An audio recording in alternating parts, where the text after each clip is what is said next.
The views and opinions expressed on this program are those of the participants and do not reflect the views of BronxNet or the program underwriters.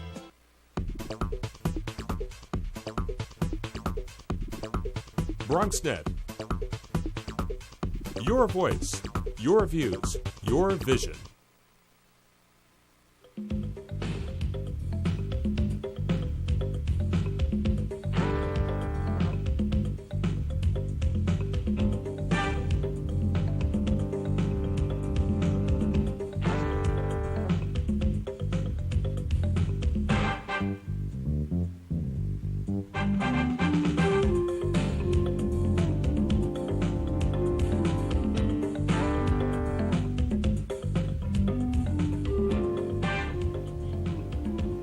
Good evening and welcome to BronxTalk. Tonight's guest is the councilman in the 14th City Council District, which includes the Bronx neighborhoods of Fordham, Kingsbridge, Morris Heights, the West Bronx, and University Heights. We have a lot to talk with him about, including the Kingsbridge Armory, education, the recent agreement on paid sick leave, and much more. If you'd like to join the conversation, don't hesitate to call in at 718-960-7241. You can also email questions or comments to us at BronxTalk@hotmail.com, and we'll read those on the air during a future edition of our program. For now, it's good evening to Fernando Cabrera, the councilman in the 14th District. Always nice to have you. Thanks for joining us. Thank you for having me. Let's start with the Kingsbridge Armory. If you believe what the rumors are, then we're on the way to getting the Kingsbridge National Ice Center at the Armory. Does this please you? Are you happy about this? Well, we're looking at it as it stands right now. It has a lot of potential. The one thing that I want to, right from the beginning, Gary, to make clear is that no matter at the end of the day which project comes forth, and let's suppose it is the ice skating project, that we want to have a community benefits agreement. We want something that is going to really benefit the entire community. And so that's why we're not just looking at, let's suppose it's the ice skating project, but the other space. There's going to be another a space that is going to be allocated to benefit the community. And so it has tremendous potential. The ice skating complex, to be able to have the largest ice skating complex in the world, in the Bronx, and to be able to have youth programs for our young people, they're going to be able to go for free, plus all the other sports that we're going to be able to have in the building. I believe there will be something that will benefit the community. We've had conversations about this, and in a way, I think you're really about the last elected official to weigh in and say you're in favor. Are you saying now that you favor that over the other one, or are you suggesting this is the direction the city is leaning, and accordingly you're going to follow along and say, I accept? That's a good point. Look, both projects have their merits, and we have heard from the community that both have their preference with each one, but I have not officially endorsed any of the projects. I wanted to stay with the stance because I really wanted to hear what the community have to say, and also it's to the benefit of the process. I like to respect the process. The mayor right now is supposed to select which project is going to be. EDC, Economic Development Corporation, is giving their advice, and the mayor, of course, gets to decide. And once that comes forward, then my role becomes. Wouldn't your constituents want to hear what you think? You know, I hear from both sides. I hear people who love the ice skating project. I hear the other ones who like the other project. I think at the end of the day, Gary, people want a project. They're saying, look, we don't want the largest armory in the world to be empty. They want jobs. They want opportunities for young people. And those are the two things that I'm most interested in. Then let's talk community benefits agreements. We've analyzed it for years, literally, on this show in any number of different ways. What should be in a community benefits agreement And frankly, the borough president said that he talks to you about it on a regular basis. Indeed. I'm assuming you've had the dialogues with the mayor's office about it. What are you saying that you want to see to make it so that Fernando Cabrera says, I endorse this project? Well, there's so many. I mean, that we wouldn't even have time to during the show. Give me three, then. But let me just share a few. We want to make sure that we have union neutrality. We want to make sure. Which means that in no way with the new owners of whoever takes over this project is going to interfere for unions being able to come in. And the reason why I am so much for that, Gary, is because the advantage of having unions is that they keep the middle class alive. And when we see in New York City and all across the nation where the middle class is shrinking, where the richer get richer and the poorer get poorer, I'm happy that the richer are getting richer, but I'm not happy that the poor are getting poorer and then the middle class is shrinking. We have to protect that. okay. So union neutrality is Union one. neutrality. The other piece that I will be looking forward to have there is to have space dedicated to the community for nonprofits to be able to come in and to provide the services that we need and to fill the gap in the areas that we're lacking the most. And in my estimation, based on what I see in the community, that we need to continue to infuse in the community is programs directed towards young people. You know, communities often judged by how young people do. They do well in schools. If they do well in the community in terms of getting away from delinquent behavior, people want to move in that kind of a So in neighborhood. the 50,000 square feet or around there that they have available, Right. Are we talking now a faith-based? Do you want to see a church-based program or any community center? I could name any, whether it be Kingsbridge Heights or Marshall Yes. Montefiore, all of these that are in the area. That's what you want to see in there? Give me an I want to example. see a total mixture of it. I think that diversity in terms of services and service provider is going to be able In to... that space. In that space. And 50,000 square feet is a lot of people. If you were to take 50,000 square feet and make it into an auditorium, you could fit 5,000 people. So I just want people to get a picture. This is a large amount of space, and we want it built out.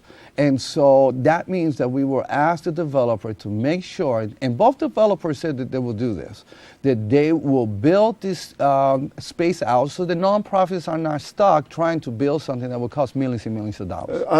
There are many more things on this list, but I'll just mention some that communities have talked about for years. Schools, they talked about if for example, the ICE project goes in there, then they talked about a sports theme school. Is that one of the things on your list that you say, I want to see a school in there? It wouldn't go into the 50,000 square feet. It will go in outside of the Army, well, right now where the National Guard is located. And so we want the developer, whoever the developer is going to be able to pay for the zoning to take place. So it's prep for whenever the Board of Ed is ready. Right now we're lacking 4,000 spaces, seats in our district, and so that's the right thing to do. What is the dialogue like when you bring these things up? Presumably the borough president sits with you and supports those things. I mean, he undoubtedly would be for these kinds of Yes. things. Is this a friendly dialogue? Because this is taking a long time at this point. And is that where we're at here? Is this a difficult thing to push through? You know, there's negotiations that take place. There is dialogue, discussions. There's different groups. They have different interests. And so we want to make sure that everybody's heard. And at the same time, at the end of the day, Gary, the bottom line for me is that we get a fair deal out of this for the community. That's my bottom line.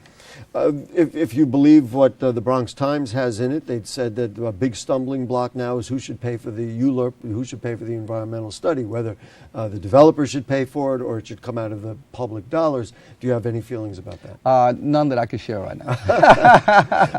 Do you have a timetable yet, or because we've had all the timetables have been thrown out of the window? You know, the 2 weeks from the ball yesterday, really. is not really in our side right now. It's in their side. And so we are awaiting patiently. We have done everything. The borough president has done all his due diligence. We have as well done our due diligence. We have done everything possible And the community board as well, they've been tremendous. Everyone in this side of the negotiation, we have done everything possible to make this project possible. One other space I just want to mention, then we're going to talk. I want to talk about the paid sick leave as well. There's another space, and I don't know if it's in your district or right across the border in Councilman Rivera's district, and that is the former Fordham Library. Right. Is that your district? No, that's in Joel's. Did you have feelings about, because that is a public building that's been there, do you have feelings about what should be in that building? Well, definitely. I think that building should have a youth program. Before I was elected into office, I led the largest march for having the old Fordham Library being converted into a youth center. So I have a great desire to see that come to pass. And so we're working diligently as well in that project. Mm-hmm. And so the theme, it sounds like your theme is the same thing, youth programs. Youth programs. And you're not necessarily related, because we know, of course, you are a pastor. It's not related or necessarily related to faith-based. You would accept any youth programs. Definitely. I mean, right now, when young people go to play basketball, they don't ask, is this a faith-based or not? They want to play basketball. If they want to go to after-school program and they need remedial services, they don't care if it's faith-based or not faith-based. So, but we're looking to have all the nonprofits that could be a benefit to our community to come and work together. And this is why I believe in having diversity and to having different types of groups coming in and giving the contribution back into our community. The council passed a paid sick leave bill, which ultimately was based on, the solution was based on a negotiation which took it from 5 employees for a business to require a paid sick leave up to 20 and then eventually back down to 15. Public advocate Bill de Blasio said he's disappointed. Are you disappointed? Because he says it leaves out a section of people, or was this a matter of reality with the business community? Yeah, I want to make a point of clarification. It's not passed yet. The council... We have agreed. There was an agreement from the speaker Yes. with Councilmember Gail Brewer and advocates and the business community. So there was a, that's the thing about politics and government, that it's all about negotiating. Interest in both sides. I understand the public advocate's frustration because it's the same as mine. 300,000 people are going to go without paid sick leave, but we're going to have 1 million people that are going to receive paid sick leave, and this is not the end game. This is just part of the process to get to the 1.3 million people. So you're satisfied for now? For right now, but I'm not ultimately satisfied.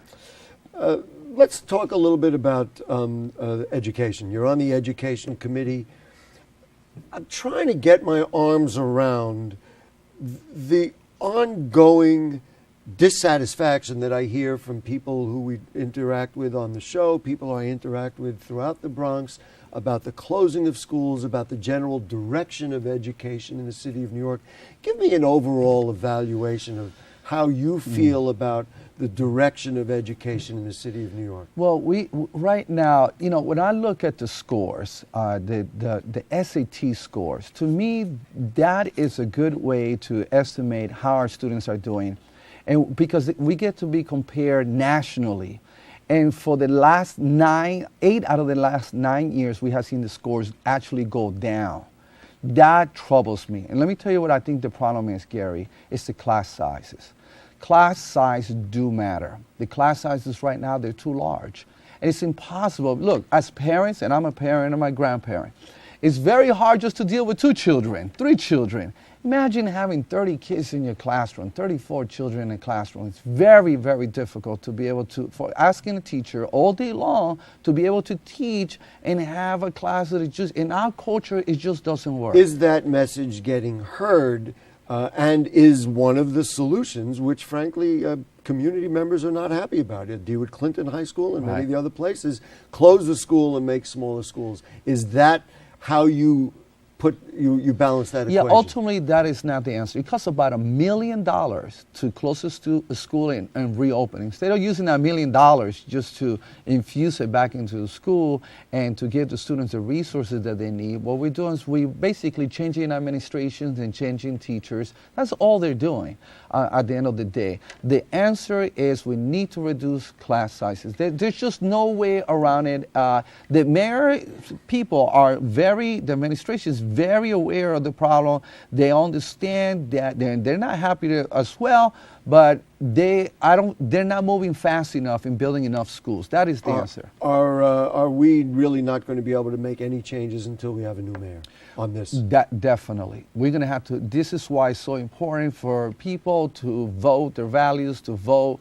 really the interests of what they want for the community, and not to stay home. They need to come and vote. We have Bob from Riverdale about to call in, and he's probably going to ask the question that I'm thinking of asking you next when you mention who the next mayor might be. So Bob from Riverdale will give you a chance to ask the question. How are you, Bob? Nice to have you with us, sir. Okay, good evening, Gary.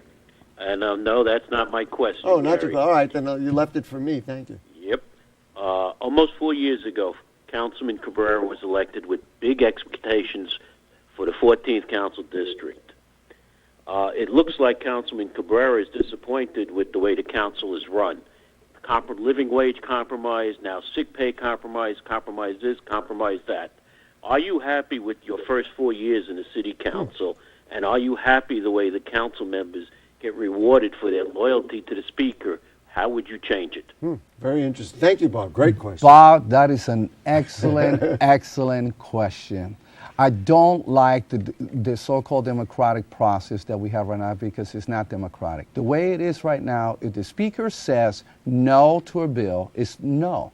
Right now, I have bills that have a supermajority, 36, 40, that has signed onto a bill. But you can't get them introduced. I can't get them. I could get them introduced, but I can't get it to committee unless she says to go to committee. And I think most people are unaware how the process is working. And I tell you, if I could do anything about that, which I'm going to be part of that process. What would you like to see? How should that work? This is the way it needs to work. The way it needs to work is for all of the council members to get the same amount of discretionary and capital funding, because that's what is being used. There are council members that they're looking out for the district. They don't want to speak out because they're going to get their funding cut. So what they do is they stay quiet, and I understand the sentiments. But the reality is, we need to address issues, and this is supposed to be a democratic process. And so we need to have a process in which people don't feel hostage. Would you give us a sample of one of the bills you'd like to see passed? Oh, the most obvious one. Give me the top one. The top one for me, I got two of them that I would love to get passed right now. Is a resolution for the right to worship. Right now, the churches could, and mosques and synagogues, all three, which are renting right now from public school, renting, not free. If they lose in the Second Court of Appeal and the Supreme Court does not pick up the court case, they're going to be evicted. And so we're going to lose some income that we're getting from them and the resources, free resources that we get from House of Worship. Second is the Tenant Bill of Rights. To me, this is a no-brainer because we have a speaker right now who is all about supposedly tenants. She was a tenant advocate, and I can't get it to go even to committee, Gary. Can you imagine that? I mean, that just blows my mind. People need to know the basic rights, and right now that's being blocked. This would then suggest the question I thought Bob was going to ask, and that is, are we starting to get a feel for who you might favor or not favor in the upcoming election? Right now, it's obvious. I have obviously stated who I'm not going to support. I'm not going to support Speaker Quinn, but I'm very open to the other candidates. We have a lot of good candidates in the field that I believe that will serve us well and will provide the leadership that we need, because that's what it comes down to. Leadership, everything rises and falls based on leadership. If we don't get the kind of leadership that we need, we're not going to be ready for the next 4 years. You mentioned it to me before we started the show that we will be getting a new Speaker of the City Council, one way or the other. Any thoughts? I mean, Jimmy Vacca's name has been put out there. Any thoughts on who you'd like to see? Oh, you got Jimmy Vacca, you got Annabelle Palmer, you got Viverito, you got Wepren, you got... I mean, I could go down the list, and you could almost say all of them want to be Speaker. Right. And so it's too early. It's too early. one of the issues that is literally today in the news, right in the center of the election, because it appears that Joe Lhota is throwing it back to Christine Quinn, who's throwing it back to him, and that is this idea of an inspector general to help monitor the NYPD.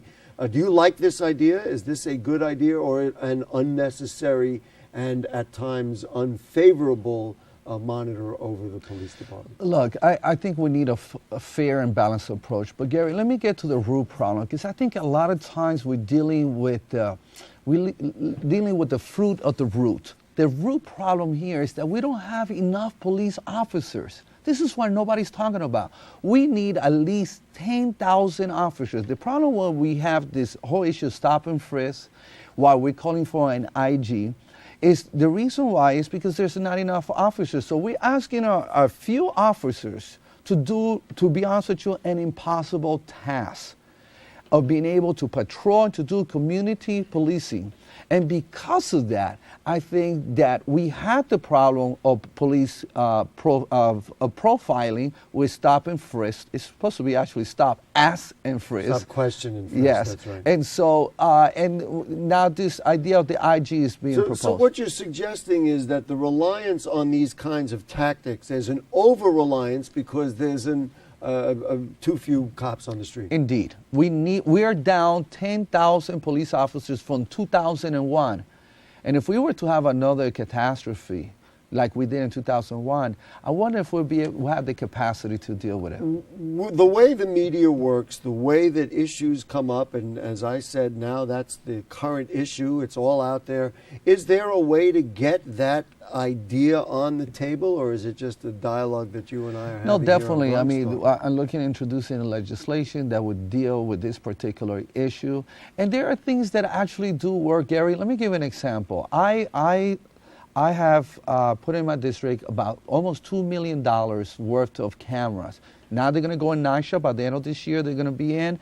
The cameras that I have in right now, the people in the neighborhood have been telling me the activity, the criminal activity has totally disappeared in those areas. Where are these cameras? Oh, I can't tell you exactly where they are, but they're in the district. In public housing? They're in public housing and in the streets. And so does crime go down because everybody knows there's a camera there? Yes, definitely, because they know they're going to be in Hollywood, and and also here's the fundamental thing. We know this: whenever you put a camera, crime goes down at least 60% in that particular area because you don't need a witness. You have the camera, so people don't feel they're going to be at risk for sharing and being a witness. I think over the years, and we did the dialogue over the years on this show about cameras, and there were a lot of concerns from civil libertarians, but nowadays it's commonplace to see cameras and they're helping the process of keeping people safe and solving crimes.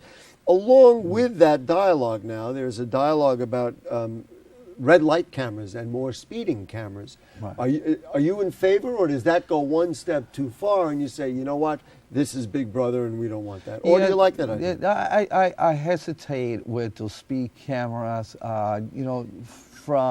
We had the issue where the timing was off in some of these cameras, and it just gets to be an overload. I mean, there's certain areas, certain blocks that they can definitely use them, but for the most part, I don't think that we need to use them in such a systematic way. That's interesting. So you like the cameras from a security standpoint, yes, but not from a traffic because look, Gary, the bottom line is that often those cameras are used to raise revenue.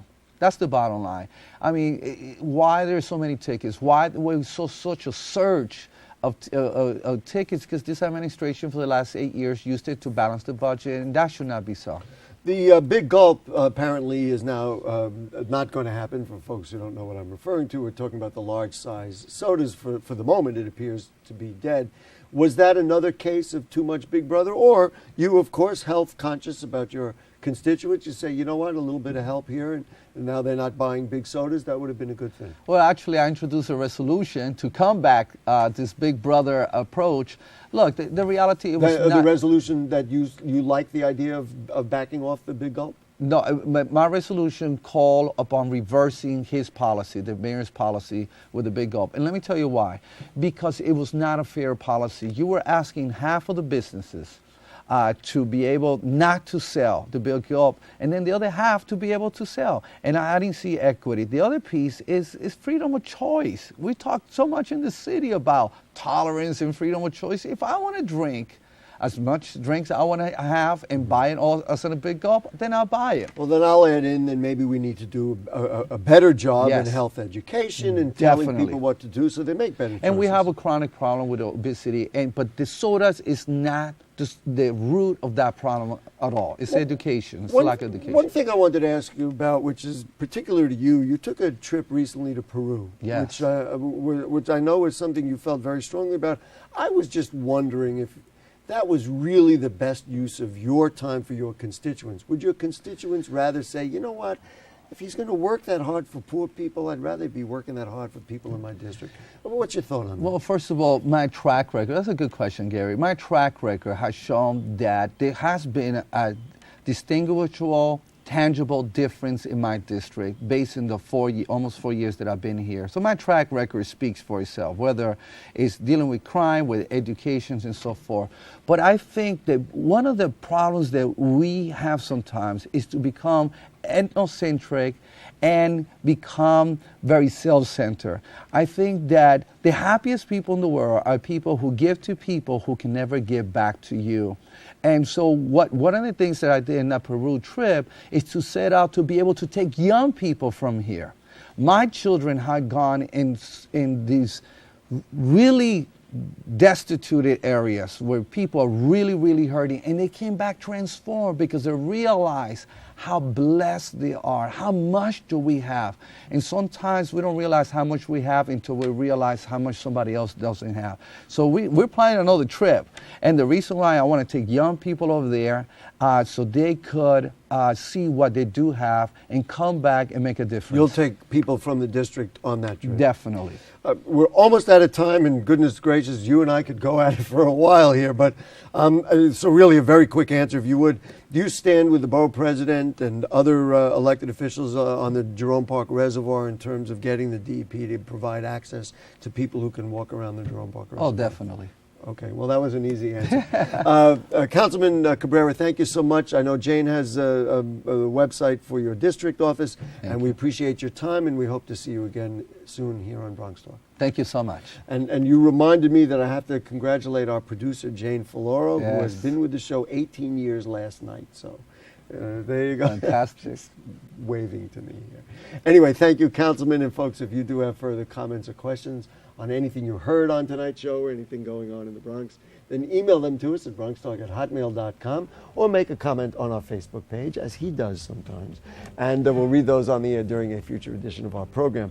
Archives of Bronx Talk are available at bronxnet.org. You click Bronx Talk on the right-hand navigation bar. Also, please become a fan of Bronx Talk on Facebook. Next week, we'll continue to give you a chance to hear from Bronx elected officials. Senator Gustavo Rivera will be our guest. We're here Monday nights at 9. Jane has been with us for 18 years, and we've been here for 18 and a half. And thanks to Jane and our director, who's a former Lehman Lightning ball player, Shirley Arrieta. Studio coordinator is Dina, and to all the crew and cast of thousands, thank you, and thank you, and good night.